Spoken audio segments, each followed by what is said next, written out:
Hi.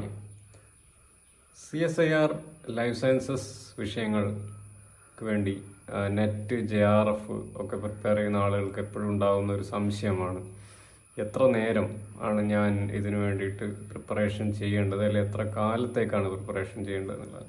അതിനെക്കുറിച്ചാണ് ഇന്ന് നമ്മൾ സംസാരിക്കാൻ പോകുന്നത്. നമുക്ക് വീഡിയോയിലേക്ക് പോകാം. CSIRൻ്റെ പ്രിപ്പറേഷൻ തുടങ്ങുമ്പോൾ നമുക്കറിയാമല്ലോ, ഏകദേശം 13ഓളം ടോപ്പിക്കുകളാണ് ഉള്ളത്. അതിൽ നിങ്ങളൊരു 8 ടോപ്പിക്കെങ്കിലും നിങ്ങൾ സെലക്ട് ചെയ്തിരിക്കണം പ്രിപ്പയർ ചെയ്യാൻ വേണ്ടിയിട്ട്. അപ്പോൾ നോർമലി ആളുകൾ ഓപ്റ്റ് ചെയ്യുന്ന വിഷയങ്ങൾ molecular biology, cell biology, genetics, plant physiology, animal physiology, പിന്നെ ഇവല്യൂഷൻ, ഇക്കോളജി, ഡെവലപ്മെന്റൽ ബയോളജി, ഇങ്ങനെയുള്ള വിഷയങ്ങളാണ് നോർമലി ആളുകൾ കോമൺ ആയിട്ട് ഓപ്റ്റ് ചെയ്യുന്ന വിഷയങ്ങൾ. അപ്പോൾ ഈ വിഷയങ്ങളിൽ നിങ്ങൾക്കൊരു നല്ല താറോ അണ്ടർസ്റ്റാൻഡിങ് ഉണ്ടാക്കണം. പലപ്പോഴും ഈ കോച്ചിങ് സെന്ററുകളിലൊക്കെ പോയിട്ട് പഠിക്കുന്ന ആളുകൾക്ക് പെട്ടെന്ന് നെറ്റൊക്കെ കിട്ടുന്ന ചില ആളുകളുണ്ട്. അവർ ജസ്റ്റ് എങ്ങനെ എനിക്ക് ഇത്ര പെട്ടെന്ന് നെറ്റ് കിട്ടിയെന്ന് അവർക്ക് പോലും മനസ്സിലാവാത്ത കണ്ടീഷൻസ് ഒക്കെ ഉണ്ട്. അത് ഒരു റാൻഡംനെസ് ഉണ്ടല്ലോ, ക്വസ്റ്റ്യൻസ് വരുന്ന ചിലപ്പോൾ ഭാഗ്യത്തിന് അവർ പഠിച്ച ഏരിയ എന്നൊക്കെ വന്നിട്ടൊക്കെയാണ്. പക്ഷെ അങ്ങനെയുള്ള ആളുകൾക്ക് ഒരിക്കൽ പോലും ഒരു നല്ല ക്വാളിറ്റി ഇൻസ്റ്റിറ്റ്യൂട്ടിൻ്റെ അവിടെ ഈ ഫെലോഷിപ്പും കൊണ്ടുപോയിട്ട് അവിടുത്തെ ഇൻ്റർവ്യൂ അറ്റൻഡ് ചെയ്യുമ്പോൾ പലപ്പോഴും അവർ പരാജയപ്പെടാറുണ്ട്. അപ്പോൾ ഈവൻ JRF ഹോൾഡേഴ്സിന് പോലും ഒരു പ്രോപ്പർ സബ്ജക്റ്റ് അണ്ടർസ്റ്റാൻഡിങ് ഇല്ലാതെ ഈ പരീക്ഷ പാസ്സാകുന്നുണ്ട്. അതുകൊണ്ട് തന്നെ ഈ പരീക്ഷയുടെ ഒരു ഒരു പരീക്ഷ പാസ്സാകുക എന്ന് പറയുന്നത് നിങ്ങളുടെ നോളജിനുള്ള ഒരു 100% സർട്ടിഫിക്കറ്റ് ഒന്നുമല്ല. അപ്പം നിങ്ങളെ സർട്ടിഫൈ ചെയ്യേണ്ടത് നിങ്ങൾ തന്നെയാണ്. നിങ്ങൾക്ക് എത്ര അറിവുണ്ടെന്ന് തീരുമാനിക്കുന്നത് നിങ്ങൾ തന്നെയാണ്. അപ്പോൾ അതിന് വേണ്ടിയിട്ട് നിങ്ങൾ എന്ത് ചെയ്യണം എന്ന് വെച്ച് കഴിഞ്ഞാൽ, നിങ്ങൾ ഓരോ സബ്ജക്റ്റ് വൈസും ബയോകെമിസ്ട്രി, മോളിക്കുലർ ബയോളജി, ഇങ്ങനെയുള്ള ഓരോ സബ്ജക്റ്റ് വൈസും നിങ്ങൾ തറോ ആക്കണം.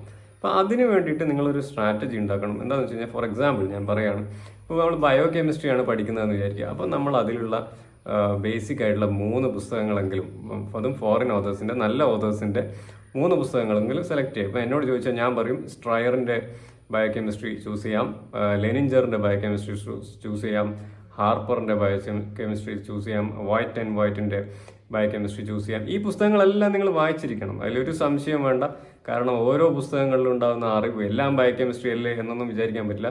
ഓരോ പുസ്തകങ്ങളിലും ആ വിഷയത്തെ ഡീൽ ചെയ്യുന്നത് ഓരോ രീതിയിലാണ്. ഫോർ എക്സാമ്പിൾ, ഇപ്പോൾ ബയോകെമിസ്ട്രി ലെനിഞ്ചറിൻ്റെ പുസ്തകം എടുത്തു നോക്കിക്കഴിഞ്ഞാൽ അതൊരു മെഡിക്കൽ ബാക്ക്ഗ്രൗണ്ടുമായി മിക്സ് ചെയ്തിട്ടാണ് അവരത് യൂസ് ചെയ്യുക. അപ്പം പലപ്പോഴും നിങ്ങൾക്ക് എൻസൈം ഇൻഹിബിറ്റേഴ്സ്, ഡ്രഗ്സ്, അങ്ങനെയുള്ള ഇൻഫർമേഷൻ ആ പുസ്തകത്തിൽ നിന്ന് കിട്ടും.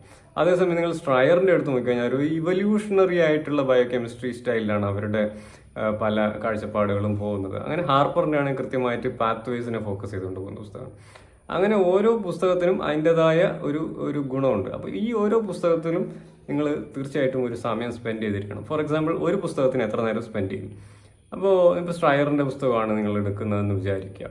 സ്ട്രയറിൻ്റെ പുസ്തകം ഇപ്പോൾ ഞാനൊക്കെ വായിച്ചു തീർത്തിട്ടുള്ളത് 2 ആഴ്ച കുത്തിയിരുന്ന് ആ പുസ്തകത്തിൻ്റെ പിന്നാലെ പോയി. 2 ആഴ്ച, അതായത് മുഴുവൻ നേരം ആ പുസ്തകം തന്നെയാണ് വായിച്ചുകൊണ്ടിരുന്നത്. അല്ലെങ്കിൽ ഒരു ദിവസത്തിൽ ഒരു 3 മണിക്കൂറെങ്കിലും ആ പുസ്തകം നമ്മൾ ഇൻവെസ്റ്റ് ഉണ്ടായിരുന്നു.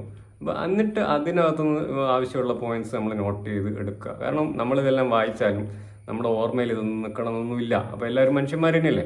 അപ്പോൾ അതുകൊണ്ട് നമ്മൾ ഒന്ന് ബ്രീഫ് നോട്ടുകൾ പ്രിപ്പയർ ചെയ്യുന്നതും വളരെ ഇമ്പോർട്ടൻ്റ് ആണ്.